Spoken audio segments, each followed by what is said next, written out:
আসসালামু আলাইকুম, welcome back to my channel everyday enjoyment. আপনারা সবাই কেমন আছেন? আশা করছি আল্লাহর রহমতে আপনারা সবাই ভালো আছেন। আলহামদুলিল্লাহ, আমরা অনেক ভালো আছি।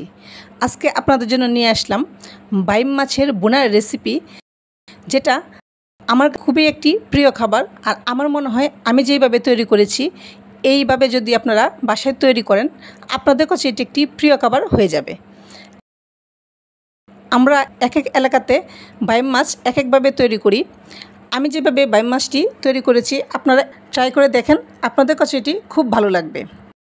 আর যদি আপনাদের কাছে আমার এই রেসিপিটি ভালো লেগে থাকে, প্লিজ চ্যানেলটি সাবস্ক্রাইব করে দিবেন, লাইক, কমেন্টস এবং ফ্রেন্ডস এবং ফ্যামিলির সাথে শেয়ার করে দিবেন। আর অবশ্যই ভিডিওটি না টেনে পুরো ভিডিওটি দেখে নেবেন, তাহলে আপনারা যারা নতুন রাঁধুনি আপুরা আছেন, আপনাদের রান্নার ক্ষেত্রে কিছুটা হলেও উপকৃত হবেন।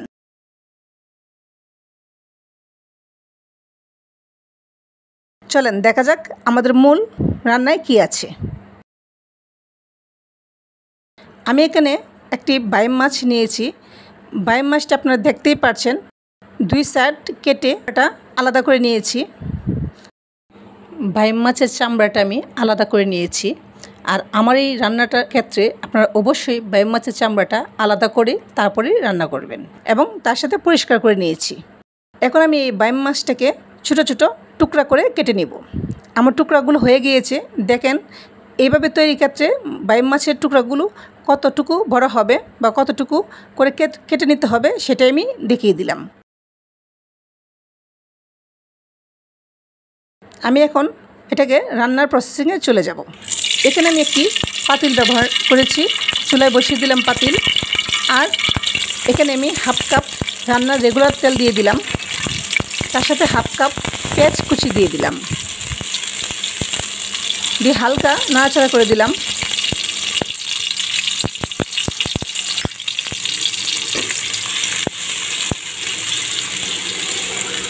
এখন আমি এখানে দুটো এলাচ আর দুটো দারচিনির টুকরো দিয়ে দিলাম।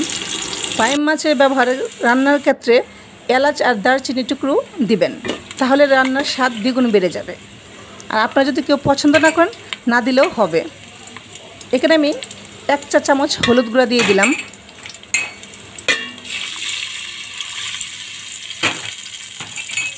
1 টেবিল চামচ মরিচের গুঁড়া দিয়ে দিলাম,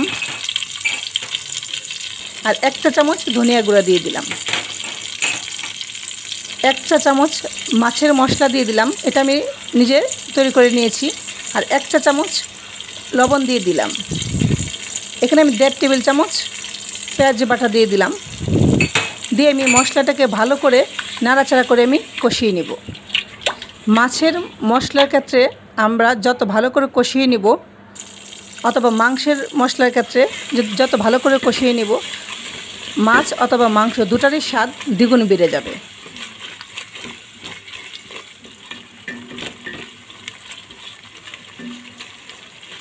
আর আমি এই মাছের মশলাটাকে আমি ভালো করে কষিয়ে নিচ্ছি। এই মশলাটা কষানোর ফলে এই মাছের স্বাদ আরও দ্বিগুণ বেড়ে যাবে। আমার মশলাটা কষানো হয়ে গিয়েছে, মাছগুলো পাতিলে দিয়ে দিলাম।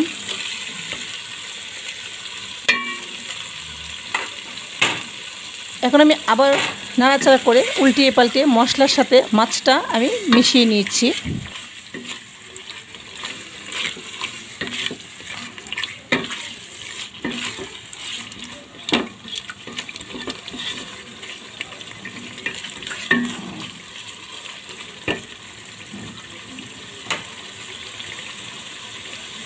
আমি এখন ঢাকনা দিয়ে ঢেকে দিলাম।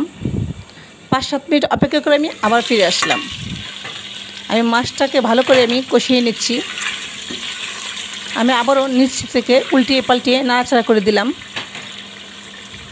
এখন আমি এটার মধ্যে বেশ কিছু কাঁচামরিচ দিয়ে দিলাম। এই কাঁচামরিচগুলো আমি আমাদের নর্মাল কাঁচামরিচ না, এটা সাজেকের কাঁচামরিচ। এই কাঁচামরিচগুলোর মধ্যে অনেক ঝাল, তাই আমি এটার মধ্যে ব্যবহার করলাম। বাইম মাছটা যত ঝাল হবে, বাইম মাছটা খেতে ততই ভালো লাগবে। আমি ঢাকনা দিয়ে ঢেকে দিয়েছিলাম, আমি আবারও ফিরে আসলাম। কাঁচামরিচের সাথে কিছুটা পানি ব্যবহার করলাম। 5-7 মিনিট অপেক্ষা করে আমি আবার ফিরে আসলাম।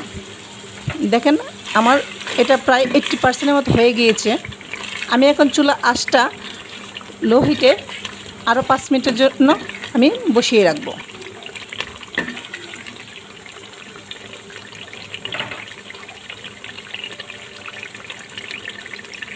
আমি 5 মিনিট অপেক্ষা করে আমি আবার ফিরে আসলাম। দেখেন আমার এটা অলমোস্ট হয়ে গিয়েছে। আর একটা কথা নতুন রাঁধুনি আপুদের জন্য, যেহেতু আমরা মাছটা ভুনা করছি, যখন মাছের মশলা থেকে তেলটা ছেড়ে দিবে তখনই আমরা বুঝবো যে মাছটা রান্না হয়ে গিয়েছে। দেখেন আমি এখন চুলাটা বন্ধ করে দিয়েছি, আপনাদের সামনে আমি দেখিয়ে দিলাম চুলাটা বন্ধ করার পরে কেমন লাগছে লুকটা। মাশাআল্লাহ অনেক সুন্দর লাগছে। এখন আমি আপনাদের সামনে পরিবেশন করে নিয়ে আসব। আমি পরিবেশন করে আপনাদের সামনে নিয়ে আসলাম। মাশাআল্লাহ লুকটা দেখেই মনে হচ্ছে কতটা মজার হবে, কতটা স্বাদের হবে। আপনারা বাসায় আমার মনে হয় একবার এটা আমার মতো করে ট্রাই করে দেখেন, ইনশাল্লাহ আপনাদের সবার কাছেই খুব ভালো লাগবে। আর যদি আপনারা এটা বাসায় ট্রাই করেন কেমন হয়েছে অবশ্যই তা আমাকে কমেন্ট করে জানিয়ে দিবেন। আর আপনারা যারা কষ্ট করে আমার এই রেসিপিটি দেখেছেন আপনাদের সবাইকে অসংখ্য অসংখ্য ধন্যবাদ। আপনারা অবশ্যই চেষ্টা করবেন এই বাইম মাছটি রান্নার ক্ষেত্রে ঝালের পরিমাণটা কিছুটা বাড়িয়ে দিতে, তাহলে বাইম মাছের টেস্টটা আরও বেশি ভালো লাগে। আর যদি আপনাদের কাছে আমার এই রেসিপিটি ভালো লেগে থাকে প্লিজ চ্যানেলটি সাবস্ক্রাইব করে দিবেন, লাইক কমেন্টস এবং ফ্রেন্ডস এবং ফ্যামিলির সাথে শেয়ার করে দিবেন। সবাই ভালো থাকবেন। আল্লাহ হাফেজ। আসসালামু আলাইকুম।